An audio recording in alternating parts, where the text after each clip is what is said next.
In a quiet suburban neighborhood in Maryland, where tree-lined streets and friendly neighbors painted a picture of peace, lived 19-year-old Marcus Thompson. Marcus was the kind of person everyone admired, hardworking, kind-hearted, and full of dreams for the future. His mother, Sarah Thompson, was a well-respected FBI agent who had spent years tackling some of the toughest cases in the country. Despite her demanding job, she always made time for Marcus, instilling in him values of integrity, empathy, and perseverance. Marcus grew up watching his mom balance her career with family life. He saw how much dedication she put into her work, often staying late at the office or traveling to distant cities to solve crimes. But despite her busy schedule, Sarah never missed an important moment in Marcus's life, whether it was attending his school plays, cheering him on during basketball games, or helping him study for exams. Their bond was unbreakable, and Marcus looked up to his mother as his role model. From a young age, Marcus showed promise. He excelled in academics, earning top grades year after year. Teachers praised his curiosity and eagerness to learn, while classmates admired his willingness to help others. If someone struggled with math homework or needed advice about personal issues, Marcus was always there to lend a hand. This sense of responsibility extended beyond the classroom. In high school, he joined a mentorship program that paired older students with younger ones who needed guidance. Marcus took this role seriously, spending hours each week tutoring kids in subjects they found challenging and offering them encouragement when they felt discouraged. By the time he graduated from high school, Marcus had already decided what he wanted to do with his life: become an engineer. He dreamed of designing innovative solutions to real-world problems, from creating sustainable energy systems to building safer bridges. His passion for engineering stemmed from a childhood fascination with how things worked. As a kid, he would spend hours tinkering with gadgets, taking apart old radios, and trying to figure out how to put them back together. Now, as a college freshman, he was determined to turn that childhood curiosity into a meaningful career. Marcus attended a local community college, where he quickly became one of the standout students in his engineering program. Professors were impressed by his analytical mind and creative problem-solving skills. Classmates often sought his help with difficult assignments, knowing he could explain complex concepts in a way that made them easier to understand. Outside of class, Marcus stayed active in extracurricular activities. He volunteered at STEM workshops for underprivileged youth, hoping to inspire the next generation of engineers and scientists. He believed strongly in giving back to his community and making opportunities accessible to those who might not otherwise have them. Despite his many achievements, Marcus remained humble. He didn't brag about his accomplishments or seek attention. Instead, he focused on staying grounded and true to himself. Friends described him as someone who radiated positivity and kindness. Whether he was cracking jokes during lunch breaks or lending a listening ear to someone going through a tough time, Marcus had a way of making people feel valued and supported. One crisp autumn evening, Marcus decided to visit a close friend who lived across town. They had planned to hang out and catch up over dinner. It was a typical Friday night outing, nothing out of the ordinary.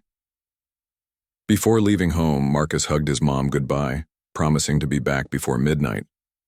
Little did he know that this simple trip would lead to a life-altering event, one that would shake not only his family but also the entire community. As Marcus drove down the familiar roads, he reflected on how lucky he felt to have such a supportive family and a clear path ahead of him. The air outside was cool, carrying the faint scent of fallen leaves. Streetlights cast soft glows along the pavement, creating a serene atmosphere. For a moment, everything seemed perfect. But sometimes, even in the most peaceful settings, danger lurks just around the corner, waiting to shatter the illusion of safety. And for Marcus, that moment was about to arrive unexpectedly, changing the course of his life forever. The journey Marcus embarked on that evening wasn't supposed to end in tragedy. Yet fate has a way of testing even the strongest individuals, pushing them to confront challenges they never imagined facing. What happened next would leave an indelible mark on Marcus, his family, and everyone who heard his story. A story that would soon capture national headlines and spark conversations about justice, accountability, and the urgent need for change. As Marcus drove along the quiet streets, the rhythmic hum of his car's engine blended with the soft tunes playing on the radio. The evening air was calm, and the roads were nearly empty, save for an occasional car passing by in the opposite direction. Everything seemed normal. Just another peaceful night in a neighborhood where nothing extraordinary ever happened. But as fate would have it, this ordinary drive was about to take a terrifying turn. It started with a flicker in his rearview mirror. At first, Marcus thought it might be his imagination or perhaps a trick of the light, but then he saw it clearly, flashing red and blue lights illuminating the darkness behind him. His heart skipped a beat. He hadn't been speeding, and he couldn't think of any reason why he'd been pulled over. Still, he did what anyone would do in that situation. He signaled, slowed down, and pulled over to the side of the road.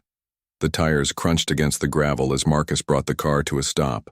He rolled down his window, letting in the cool night breeze, and waited patiently for the officer to approach. Glancing at the rearview mirror again, he noticed the silhouette of a police cruiser parked closely behind him. Its headlights cast a bright glare into his car, making it hard to see anything beyond the dashboard. For a brief moment, Marcus felt a pang of unease, but he quickly dismissed it. After all, traffic stops were routine, weren't they? Surely this would be over in a few minutes. Officer Daniel Hargrove stepped out of his vehicle, his boots crunching against the pavement as he approached Marcus's car. To anyone watching, it might have seemed like just another mundane interaction between a driver and a law enforcement officer. But something about Hargrove's demeanor set off alarm bells in Marcus's mind. The way he moved, with heavy, deliberate steps, and the sharpness of his gaze through the windshield made Marcus feel uneasy. There was no friendly nod or casual wave. Instead, Hargrove's expression was stern, almost menacing. When the officer finally reached the driver's side window, Marcus greeted him politely. "Good evening, officer," he said, his voice steady despite the knot forming in his stomach. "Is there something wrong?" Hargrove didn't respond immediately. Instead, he leaned forward slightly, peering into the car with narrowed eyes. His flashlight beam swept across the interior, lingering on Marcus's face before moving to inspect the rest of the vehicle. The silence stretched awkwardly, punctuated only by the distant chirping of crickets and the faint rustle of leaves in the wind. Marcus swallowed hard, trying to maintain his composure. Finally, Hargrove spoke, his tone clipped and cold. "Do you know why I stopped you?" he asked, his words carrying an edge that sent a chill down Marcus's spine. "No, sir," Marcus replied honestly. "I wasn't speeding and I had my lights on. Was there something else?" For a moment, the officer didn't say anything. He simply stared at Marcus, his jaw tightening as if weighing his next move. Then, without warning, his tone shifted.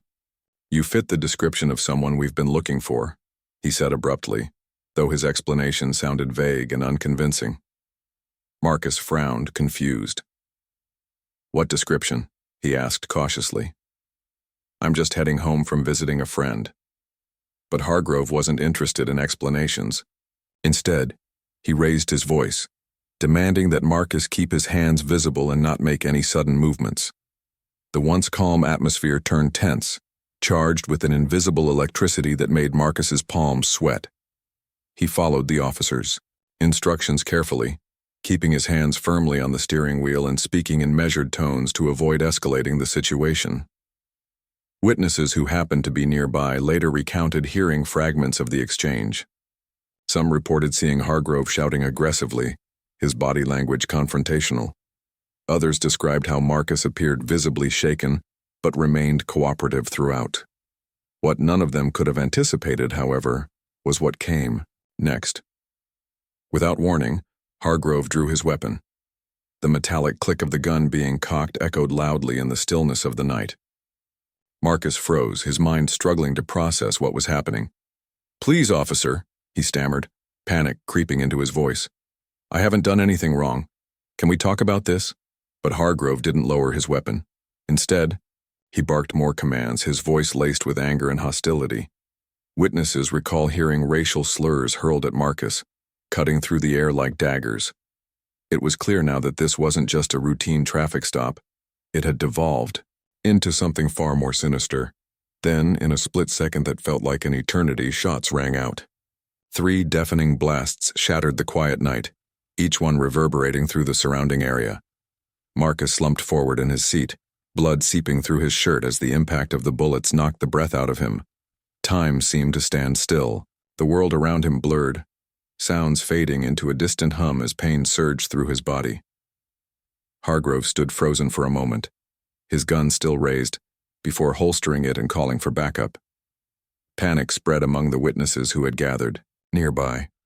Some rushed to call 911, their voices trembling as they relayed the horrifying details to dispatchers. Others stayed back, too shocked to move, their minds struggling to comprehend the brutality they had just witnessed. Meanwhile, Marcus fought to stay conscious. Each breath felt labored, every heartbeat pounding in his ears. Pain radiated through his chest and abdomen, but somehow he managed to cling to life. Thoughts of his mother flashed through his mind, her smile, her unwavering support, the countless sacrifices she had made for him. He couldn't give up. Not now. Not like this. Emergency. Sirens wailed in the distance, growing louder as paramedics arrived on the scene. They worked quickly, stabilizing Marcus and rushing him into an ambulance. As the vehicle sped toward the hospital, its lights flashing urgently, the gravity of the situation began to sink in. This wasn't just a random act of violence. It was a stark reminder of the deep-seated issues plaguing society, issues that demanded attention and action. Back at the scene of the shooting, chaos reigned. Neighbors poured out of their homes, demanding answers. Reporters descended upon the area, cameras rolling as they captured footage of the aftermath. Social media erupted with outrage, hashtags trending as people shared snippets of the story and called for justice. Questions swirled in the air. Why had this happened? Who was responsible? And most importantly, what would happen next? For Marcus, the answers would come later, if he survived. For now, his focus was on fighting for his life, drawing strength from the love and resilience instilled in him by his family. Little did he know that his ordeal would spark a chain reaction, igniting conversations and movements that would ripple far beyond the confines of that quiet Maryland neighborhood. The clock had just struck midnight when Sarah Thompson's phone buzzed on the nightstand. The sound pierced through the silence of her bedroom, jolting her awake. Her heart sank as she reached for the device, a gnawing sense of dread creeping over her. Calls in the middle of the night were never good news, especially for someone like Sarah, whose job often exposed her to the darkest corners of humanity. But this time it wasn't work. It was personal. On the other end of the line, a voice trembled as it delivered the unimaginable. "Mrs. Thompson, there's been an incident involving your son, Marcus." The words hit Sarah like a freight train. She sat bolt upright, her mind racing with questions, but before she could ask anything, the caller continued. "He's been shot. He's at St. Mary's Hospital right now. They're doing everything they can." Sarah's world stopped spinning. For a moment, she couldn't breathe, couldn't think. Her hands shook so badly that the phone nearly slipped from her grasp. Marcus, her bright, kind-hearted boy, shot? It didn't make sense. He was supposed to be safe, heading home after visiting a friend. How could this happen? And why? Throwing on the first clothes she could find, Sarah grabbed her keys and raced out the door. The drive to the hospital felt like an eternity, each red light stretching longer than the last. Her chest tightened with every passing second, fear clawing at her insides. She replayed memories of Marcus in her mind, the way he laughed, the way his eyes lit up when he talked about his dreams. He was too young, too full of potential to face something like this. When Sarah arrived at the hospital, the sterile smell of antiseptic filled the air. Nurses and doctors bustled around, their faces masks of focus and urgency. A receptionist directed her to the emergency waiting area, where she found herself pacing back and forth, clutching her coat tightly around her. Every tick of the clock seemed deafening, amplifying her anxiety. Finally, a doctor emerged, his expression grim but professional. "Mrs. Thompson," he began gently. Marcus is alive, but he's in critical condition. He sustained multiple gunshot wounds and we've stabilized him for now. However, the next 24 hours will be crucial. His words blurred together as Sarah tried to process them. Alive, but barely. Critical condition. Gunshot wounds. None of it made sense. Who would do such a thing to her son? Determined to see him, Sarah insisted on being taken to Marcus's bedside. When she entered the room, her knees nearly buckled. There lay Marcus, hooked up to machines that beeped rhythmically, tubes snaking across his body. His face was pale, almost ghostly, and bandages covered his torso. Tears streamed down Sarah's cheeks as she approached, taking his hand in hers. It was warm but fragile, reminding her how close she had come to losing him forever. For hours, Sarah stayed by Marcus's side, praying silently and willing him to pull through. As dawn broke outside the window, anger began to replace her grief. Someone had done this to her son, to her family, and she needed answers. With trembling hands, she dialed the local police department, demanding to know what had happened. At first, they offered vague reassurances and promises of an investigation, but Sarah wasn't satisfied. She pressed harder, leveraging her position as an FBI agent to demand transparency. Eventually, the truth came to light, or at least part of it. Witnesses had reported seeing Officer Daniel Hargrove, a veteran cop, shouting aggressively during the traffic stop. Some even claimed to have heard racial slurs hurled at Marcus before shots rang out. Sarah's blood boiled as she listened to these accounts. Racism? This was about more than just a routine traffic stop. It was about prejudice and unchecked power. Her son had been targeted because of the color of his skin. Fueled by fury and grief, Sarah vowed to uncover the entire story. She requested access to Hargrove's body cam footage, knowing it might provide the evidence she needed to hold him accountable. What she saw confirmed her worst fears. The video showed Hargrove approaching Marcus's car with hostility, raising his weapon without provocation and firing 3 times in rapid succession. There was no justification for his actions, only hatred and recklessness. Sarah knew she couldn't fight this battle alone.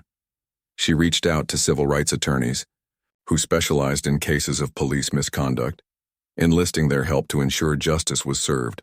Meanwhile, investigative journalists picked up the story, shining a national spotlight on the tragedy. News outlets broadcast clips of the body cam footage, sparking outrage across the country. Protesters gathered outside the police station holding signs that read, "Justice for Marcus," and chanting slogans against systemic racism. Despite the growing public pressure, Sarah remained laser-focused on her mission. She spent sleepless nights poring over documents, searching for patterns in Hargrove's past behavior. What she discovered shocked even her: a long history of complaints filed against him for excessive force and discriminatory conduct. Yet, none of those allegations had ever led to disciplinary action. Internal investigations had swept them under the rug, allowing Hargrove to continue patrolling the streets unchecked. Armed with this information, Sarah took her case to city officials, demanding immediate accountability. She spoke at press conferences, her voice steady but laced with emotion as she recounted the events of that fateful night. "My son is lying in a hospital bed because of one man's hatred," she declared. "But this isn't just about Marcus. It's about every person who has been victimized by a system that protects officers instead of holding them accountable." Her words resonated deeply, drawing support from all corners of society. Activists joined forces with her organization, organizing rallies and vigils to honor Marcus and others like him. Celebrities used their platforms to amplify the message, while politicians promised reforms to address the root causes of police brutality.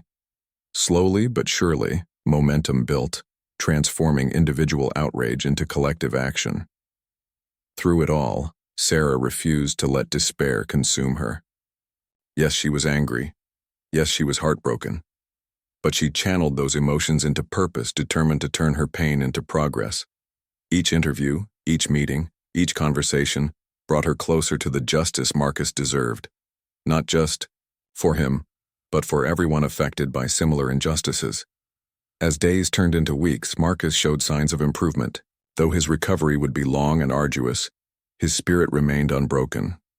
Inspired by his mother's strength, he resolved to use his experience to make a difference. Together, they became symbols of resilience, proving that even in the face of unimaginable adversity, hope and determination could pave the way for change. Sarah's journey was far from over, but she had already achieved something remarkable. She had ignited a movement.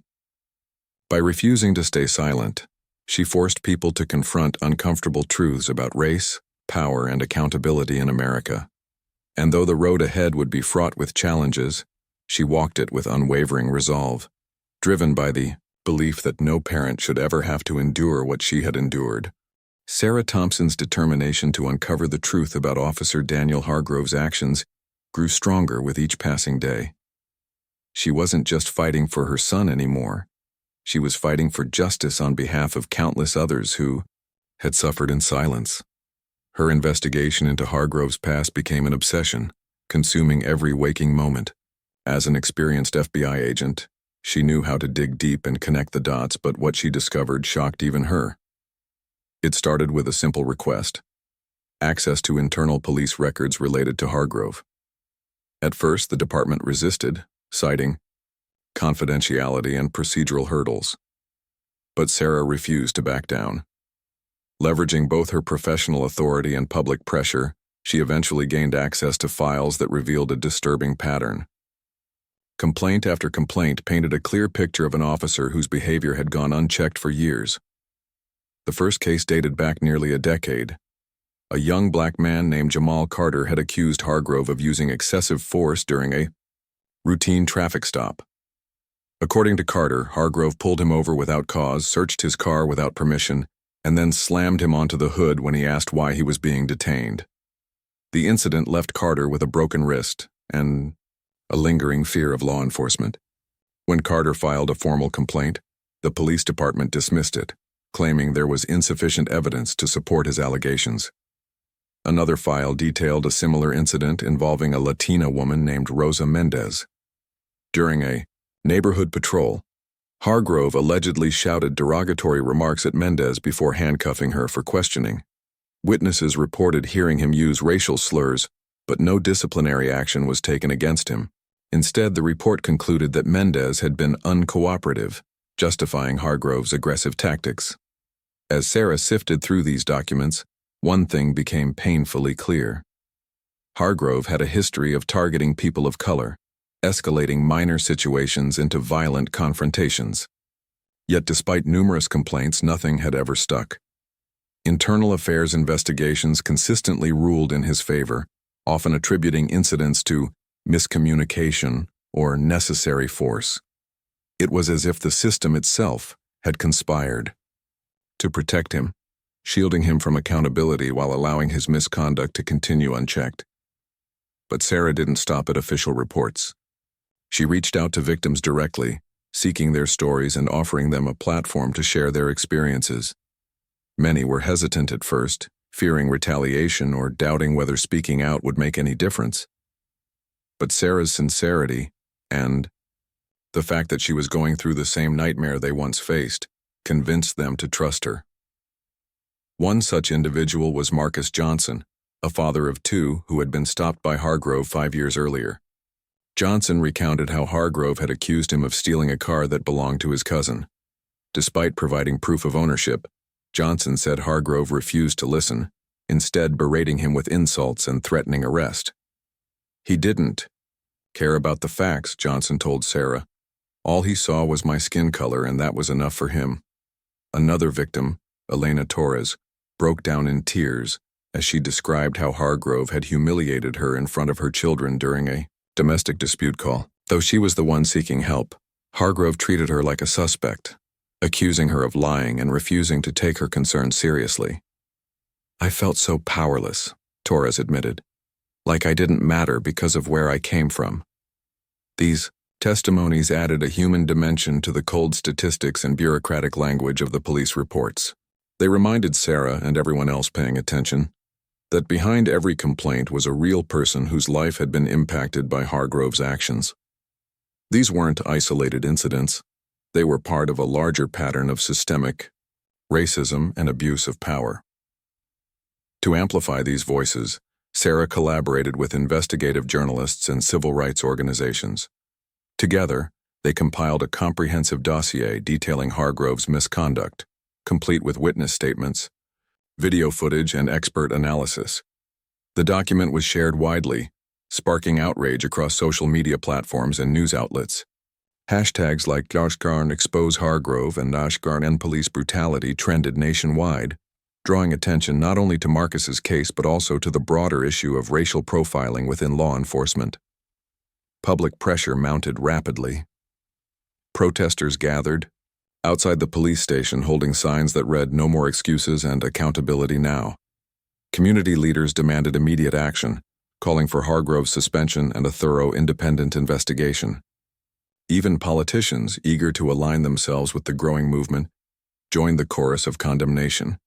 Yet, resistance remained. Some within the police department defended Hargrove, arguing that he was simply doing his job and that the accusations against him were exaggerated. Others claimed that singling out one officer ignored the complexities of policing and shifted blame away from deeper societal issues. But Sarah knew better. This wasn't about scapegoating. It was about exposing a culture of impunity that allowed bad actors like Hargrove to thrive. Her efforts paid off when a whistleblower within the police department came forward with damning information. The anonymous source revealed that Hargrove had been flagged multiple times for problematic behavior during performance reviews. Supervisors had noted his tendency to escalate situations unnecessarily and expressed concern about his inability to de-escalate conflicts peacefully. Yet rather than addressing these red flags, higher-ups had swept them under the rug, prioritizing loyalty and reputation over accountability. Armed with this new evidence, Sarah took her findings to city officials, demanding swift and decisive action. She presented the dossier during a heated town hall meeting, reading excerpts aloud and showing clips of body cam footage that highlighted Hargrove's reckless conduct. Her voice trembled with emotion, but her resolve never wavered. "This isn't just about one officer," she declared. "It's about a system that protects abusers and silences victims. We cannot let this continue." Her impassioned plea resonated deeply with the audience, many of whom stood up to applaud her courage. Local leaders, sensing the tide turning against them, promised reforms aimed at increasing transparency and accountability. Among these measures was the establishment of an independent oversight board, tasked with reviewing complaints against officers and ensuring fair investigations. While the road ahead remained uncertain, Sarah's persistence had already achieved something significant. It forced people to confront uncomfortable truths about systemic racism and police brutality. By shining a light on Hargrove's misconduct, she exposed flaws in a system designed to shield those in power. And though the fight for true justice was far from over, she had laid the groundwork for meaningful change, one that would benefit not only her son, but countless others who deserve to live free from fear and discrimination. The mounting pressure on the police department and local authorities was undeniable. What had started as a single tragedy involving Marcus Thompson quickly escalated into a national conversation about accountability, systemic racism, and the urgent need for reform within law enforcement. The public outcry reached a fever pitch, with protests spilling into the streets of cities across the country. Social media buzzed with hashtags like "Now, Justice for Marcus," and "Hold them accountable," keeping the story alive and amplifying calls for action. Faced with unrelenting scrutiny, officials were forced to respond, and fast. Within days of Sarah Thompson's explosive revelations at the town hall meeting, Officer Daniel Hargrove was placed under administrative leave. It was an unprecedented move in a department known for protecting its own, but the sheer weight of evidence against him left little room for delay. Body cam footage showing his aggressive behavior during Marcus's traffic stop, coupled with years of documented complaints from other victims, painted a damning portrait of an officer who had operated with impunity for far too long. For once, it seemed, the system couldn't look away. But even as news of Hargrove's suspension spread, skepticism lingered. Many doubted whether this step would lead to real consequences, or if it was merely a calculated attempt to quell public anger without addressing deeper issues. Critics pointed out that suspensions were often temporary measures designed to buy time, allowing controversies to fade before officers quietly returned to duty. Sarah understood these concerns all too well. She knew firsthand how difficult it was to hold law enforcement accountable, especially when internal investigations routinely shielded officers from meaningful punishment. This time, however, she wasn't willing to settle for half measures. Determined to ensure justice, Sarah doubled down on her efforts. With the help of civil rights attorneys and investigative journalists, she pushed for criminal charges against Hargrove. The case gained traction thanks to overwhelming public support, which put immense pressure on prosecutors to act decisively. Local district attorneys, wary of being perceived as complicit in shielding another bad cop, announced they would pursue charges of attempted murder and civil rights violations, a rare and significant development in cases involving police misconduct. When Hargrove was formally arrested and taken into custody, shockwaves rippled through both the community and law enforcement circles. Images of the veteran officer in handcuffs dominated headlines, sparking debates about fairness, due process, and whether this marked a turning point in holding officers accountable. Supporters of Marcus and his family celebrated the arrest as a hard-fought victory, while critics argued it set a dangerous precedent that could undermine trust between police and the communities they served. For Sarah, the arrest brought a mix of emotions: relief that Hargrove was finally facing consequences, tempered by the knowledge that this was only the beginning of a long legal battle. She remained steadfast in her belief that true justice required more than just one guilty verdict. It demanded systemic change to prevent similar tragedies in the future. Still, seeing Hargrove led away in cuffs gave her hope that progress was possible. Meanwhile, the arrest sent shockwaves through the ranks of the police department. Some officers expressed dismay, claiming Hargrove had been made a scapegoat to appease public outrage. Others privately admitted that his actions reflected poorly on the entire force, tarnishing their reputation and eroding public trust. Behind closed doors, discussions unfolded about the need for greater accountability and transparency. While some viewed these conversations as necessary steps toward reform, others feared they signaled the erosion of protections traditionally afforded to law enforcement. In the court of public opinion, opinions remained deeply divided. Supporters of Marcus praised the swift response, crediting grassroots activism and relentless advocacy for forcing authorities to take decisive action. They saw Hargrove's arrest as proof that collective pressure could yield tangible results, inspiring others to speak out against injustice. On the flip side, detractors questioned whether the speed of the arrest undermined principles of fairness and impartiality. They argued that rushing to judgment risked setting a harmful precedent, potentially discouraging officers from making tough decisions in high-pressure situations. Amidst the swirling controversy, Marcus himself remained focused on recovery. His condition had improved significantly since the shooting, though he still faced months of physical therapy to regain full mobility. Despite the pain and frustration of his rehabilitation, Marcus found solace in knowing that his ordeal had sparked a larger movement. Friends, family, and strangers alike rallied around him, offering words of encouragement and vowing to keep fighting for justice. Sarah continued to balance her roles as a mother and advocate, channeling her grief and anger into productive action. She attended rallies, spoke at press conferences, and worked tirelessly to build coalitions aimed at reforming policing practices.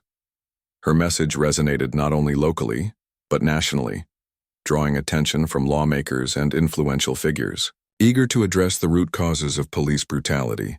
Together, they drafted legislation aimed at increasing transparency, mandating de-escalation training, and establishing independent oversight boards to review misconduct allegations. As preparations for Hargrove's trial began, anticipation built. Legal experts predicted the case would be closely watched, serving as a potential landmark in the ongoing struggle for police accountability.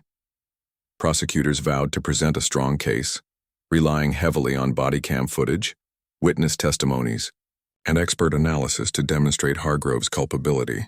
Defense attorneys, meanwhile, prepared to argue that their client had acted within the bounds of his authority, framing the shooting as a tragic but justified use of force.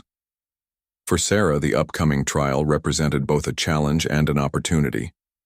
Winning a conviction wouldn't erase the trauma her family had endured, nor would it undo decades of systemic inequities. But it could send a powerful message that no one, regardless of rank or profession, is above the law. And perhaps it might inspire others to demand better from those sworn to protect and serve. As the days turned into weeks, the nation held its breath, waiting to see what the outcome of the trial would bring. Would justice prevail? Or would the same old patterns reassert themselves, leaving victims and their families disillusioned yet again? Whatever the result, one thing was certain. The courage displayed by Sarah, Marcus, and countless others had already ignited a spark, one capable of lighting the path toward a brighter, fairer future.